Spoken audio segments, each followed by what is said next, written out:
பலாப்பழத்த சாப்பிட்டுட்டு அதோட கொட்டைய தூக்கி போடுற ஆளா நீங்க? அப்போ உங்களுக்கு தான் இந்த வீடியோ. இந்த வீடியோவ பார்த்து அந்த தூக்கி போடுற பலாக்கொட்டைய வச்சு சூப்பரான ஒரு கிரேவி செய்ய முடியும். ஆல் இன் ஒன் கிரேவி அப்டின்னே சொல்லலாம். மார்னிங் பிரேக்ஃபாஸ்ட்டா இருக்கட்டும், லஞ்சுக்கு, நைட்டு டின்னருக்கான சப்பாத்திக்கு எல்லாத்துக்குமே ஒரு சூப்பரான சைட் டிஷ்ஷா இருக்கும். Hi all! Welcome to Shenba Nivas. நம்மளோட சேனல ஃபர்ஸ்ட் டைமா பார்க்குறீங்க, இல்ல சப்ஸ்கிரைப் பண்ணாம பார்த்துட்டு இருக்கீங்கன்னா, சப்ஸ்கிரைப் பண்ணிட்டு பாருங்க. கூடவே பெல் ஐகான் பிரஸ் பண்ணிக்கோங்க. அப்பதான் நான் போடுற எல்லா வீடியோஸ் உங்களுக்கு சூப்பரா கிடைக்கும். இப்ப வாங்க இந்த பலாக்கொட்டைய வச்சு எப்படி நம்ம கிரேவி செய்றதுன்னு பார்க்கலாம். இப்ப பார்த்தீங்கன்னா, இந்த இந்த அளவுக்கு நான் பலாக்கொட்டை எடுத்து வச்சிருக்கேன். இத வந்து நீங்க கொஞ்சமா தண்ணி ஊத்தி, ஒரு 1/2 ஸ்பூன் உப்பு போட்டு, குக்கர்ல ஒரு 2லிருந்து 3 விசில் விட்டு எடுத்துக்கோங்க. நல்லா சாஃப்ட்டா வெந்து வந்துரும். ரொம்ப குழைவா வேக வேண்டாம். இல்ல நீங்க இது வேக வைக்கிறதுக்கு பதிலா, இந்த பலாக்கொட்டை நல்லா காஞ்சிருச்சு அப்படின்னாலும், நீங்க தோல மட்டும் உரிச்சுட்டு, அத நீங்க கட் பண்ணி வச்சுக்கோங்க. இப்போ ஒரு மிக்ஸர் ஜார்ல ஒரு 1/2 ஸ்பூன் மிளகு, 1/2 ஸ்பூன் சீரகம், 1/2 ஸ்பூன் சோம்பு இது எல்லாத்தையும் சேர்த்துட்டு, ஒரு சின்ன துண்டு பட்டை, ஒரு 3 லவங்கம் இதெல்லாம் சேர்த்து கொஞ்சம் கொரகொரப்பா அரைச்சிட்டு வந்துரலாம். ஃபர்ஸ்ட் இந்த ட்ரை இன்கிரீடியன்ட் எல்லாத்தையும் ஒரு ஓட்டு ஓட்டி கொரகொரப்பா அரைச்சிட்டு வந்துருங்க. பாருங்க இந்த அளவுக்கு அரைஞ்சா போதும். இப்போ வந்து இது கூடவே நம்ம ஒரு 4 பல்லு பூண்டு, ஒரு மீடியம் சைஸ்ல இஞ்சி கட் பண்ணி போட்டுக்கோங்க. இது கூடவே ஒரு 5, 6 சின்ன வெங்காயம் தோல் உரிச்சு சேர்த்துக்கோங்க. இது கூடவே பார்த்தீங்கன்னா, 1 ஸ்பூன் மிளகாய் தூள், 1 ஸ்பூன் மல்லித்தூள், 1/4 ஸ்பூன் அளவுக்கு கரம் மசாலா. இது கூடவே பார்த்தீங்கன்னா, 1 டேபிள் ஸ்பூன் அளவுக்கு துருவின தேங்காய் சேர்த்துருக்கேன். இது எல்லாத்தையும் சேர்த்துட்டு, கொஞ்சமா தண்ணி ஊத்தி, இத நல்லா ஃபைன் பேஸ்ட்டா அரைச்சிட்டு வந்துரலாம். இது எல்லாத்தையும் நம்ம வறுக்காம பச்சையா அரைச்சிருக்கோம். பாருங்க இந்த அளவுக்கு நல்லா ஃபைன் பேஸ்ட்டா இருக்கட்டும். அங்கங்க திப்பி திப்பியா இல்லாம, எல்லாமே நல்லா ஒண்ணு சேர்ந்து, நல்லா மையா அரைச்சிட்டு வந்துங்க. இப்ப இது ஒரு ஓரமா இருக்கட்டும். இப்ப இந்த கிரேவிக்கு தேவையான ஒரு வெங்காயம், ஒரு பெரிய சைஸ் வெங்காயத்த சின்னதா கட் பண்ணி வச்சுக்கிறேன். உங்களுக்கு மீடியம் சைஸா இருந்துச்சுன்னா 2 வெங்காயம் எடுத்துக்கோங்க. இந்த பலாக்கொட்டை கிரேவி பார்த்தீங்க அப்படின்னா, கேரளா ஸ்டைல்ல ரொம்பவே ஒரு ஃபேமஸான டிஷ் இது. ரொம்ப நல்லாயிருக்கும்.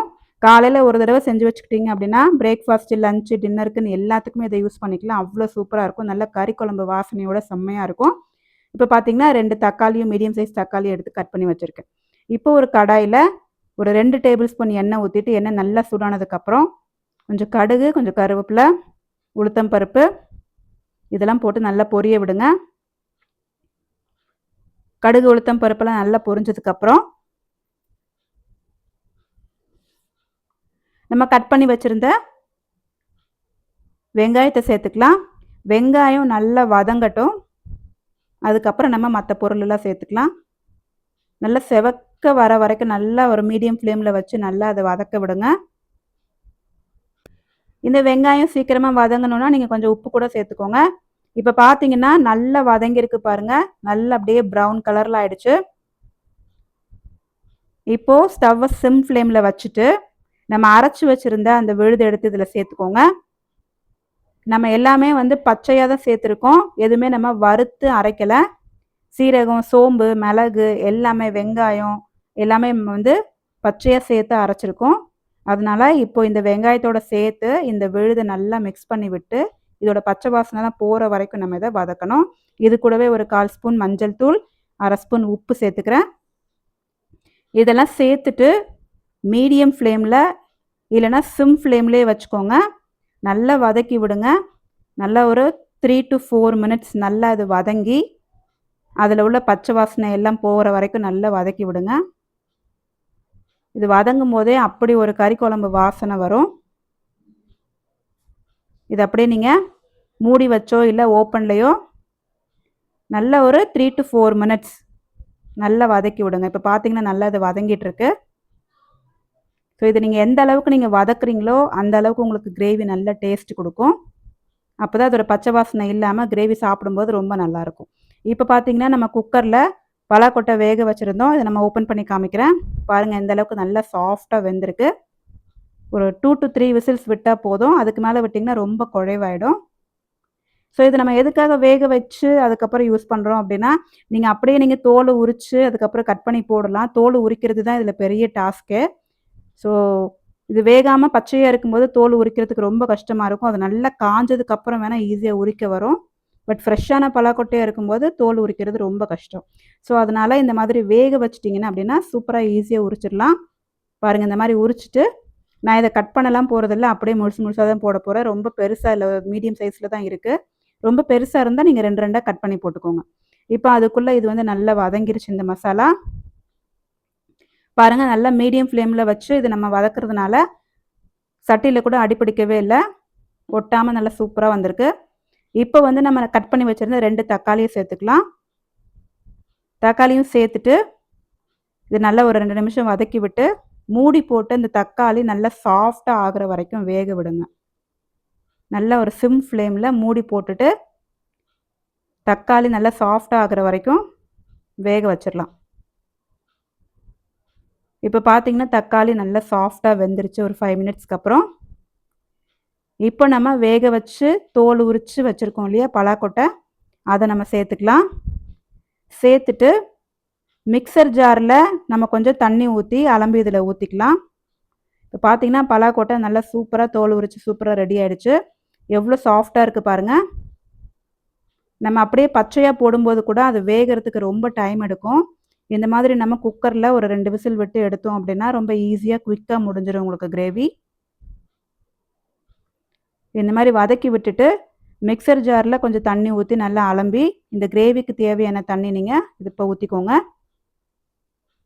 ஸோ அந்த மசாலாவோட பச்சை வாசனை எல்லாமே நல்லா போனதுக்கப்புறம் இந்த மாதிரி ஊற்றி செஞ்சீங்க அப்படின்னா கிரேவி சூப்பராக இருக்கும் டேஸ்ட்டு. இப்போது உப்பு காரமெல்லாம் செக் பண்ணிக்கோங்க. நான் ஒரு 1/2 ஸ்பூன் உப்பு சேர்த்துக்கிறேன்.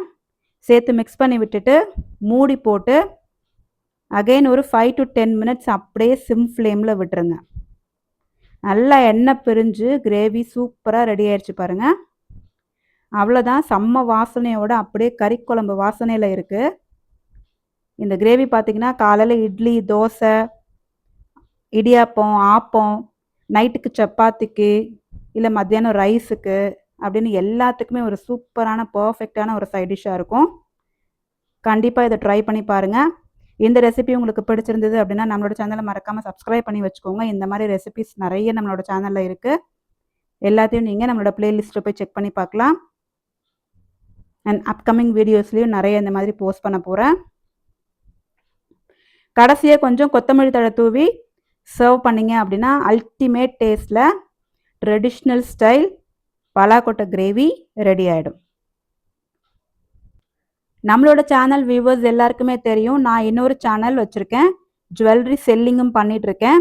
ஸோ ஜுவல்லரி செல்லிங் அப்டேட் வந்து அதில் இன்னொரு சேனலில் நான் வந்து ரெகுலராக ரீல்ஸு, வீடியோஸு, ஷார்ட்ஸ்ன்னு எல்லாமே போட்டுட்ருக்கேன். ஸோ அந்த சேனலையும் நீங்கள் ஃபாலோ பண்ணாமல் இருக்கீங்க அப்படின்னா அதையும் நீங்கள் சப்ஸ்கிரைப் பண்ணி வச்சுக்கோங்க. உங்களுக்கு ஜுவல்லரிஸ் ஏதாவது இமிட்டேஷன் ஜுவல்லரிஸ் ஏதாவது நீங்கள் ஆன்லைனில் பர்ச்சேஸ் பண்ணுறதுக்கு பார்த்துட்ருக்கீங்க அப்படின்னா நம்மளோட சேனல் வந்து உங்களுக்கு நல்லா பர்ஃபெக்டாக இருக்கும். ஒரு ட்ரஸ்டபிள் சேனலாகவும் இருக்கும். ஏற்கனவே ஷென்பா நிவாஸ் சேனலில் இருக்கிற சப்ஸ்கிரைபர்ஸ் நிறைய பேர் வந்து ஹெச்கே ட்ரெண்டி கலெக்ஷன்ஸ் அப்படிங்கிற ஒரு சேனலையும் நீங்கள் ஃபாலோ பண்ணிகிட்ருக்கீங்க. ஸோ ரொம்ப ஹாப்பி எனக்கு. ஸோ புதுசாக இந்த சேனலை, இந்த வீடியோவை பார்க்குறவங்களுக்காக நான் சொல்கிறேன், என்னோட இன்னொரு சேனல் பேர் வந்து ஹெச்கே ட்ரெண்டி கலெக்ஷன்ஸ் அப்படின்ற ஒரு சேனல் இருக்கும். அதில் ஃபுல்லுமே வந்து ஜுவல்லரி அப்டேட்ஸ் மட்டும்தான் போட்டுட்ருப்பேன். ஸோ அதையும் நீங்கள் சப்ஸ்கிரைப் பண்ணி வச்சுக்கோங்க. தேங்க்ஸ் ஃபார் வாட்சிங்.